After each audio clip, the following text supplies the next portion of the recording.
वो बच्चा जिसे फिरौन बड़े होते ही मार देना चाहता था, आखिर वही फिरौन के महल में कैसे पला बड़ा। तो फिरौन के जुल्म से बचने के लिए मूसा अलैहिस्सलाम की माँ ने बच्चे को संदूक में डालकर बच्चे को दरिया के हवाले कर दिया और अपनी बेटी से फरमाया कि वो देखती रहे कि ये संदूक कहाँ जाता है।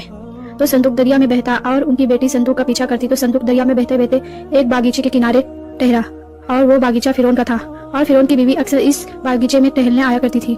तो जब वो वहाँ पर आई तो बागीचे के किनारे एक संदूक दिखा।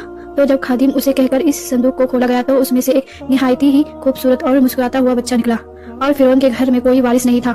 फिरौन की बीवी इस बच्चे को देखकर खुश हो गई और उन्हें इस बच्चे से मोहब्बत हो गई और फौरन इस बच्चे को महल में ले गई और फिरौन से कहा कि आज मुझे बागीचे के किनारे बहता हुआ मासूम और खूबसूरत बच्चा मिला है और मैं इसे ले आई। ये सुनकर फिरौन घबराने लगा कि क्या ये वो बच्चा तो नहीं जो मेरी सल्तनत को हलाक करने का सबब बनेगा। फिरौन की बीवी ने कहा कि ऐसा कैसे हो सकता है, वो बच्चा तो बनी इसराइल में पैदा होगा और ये बच्चा ना जाने कहाँ से बहता आया है। फिर फिरौन की बीवी ने कहा कि ये बच्चा मेरा और तुम्हारे आंखों की ठंडक है, इससे कत्ल ना करो, शायद ये हमारे लिए फायदेमंद हो, या तो हम इसे बेटा ही बना लेते हैं। ये सुनकर फिरौन मान गया।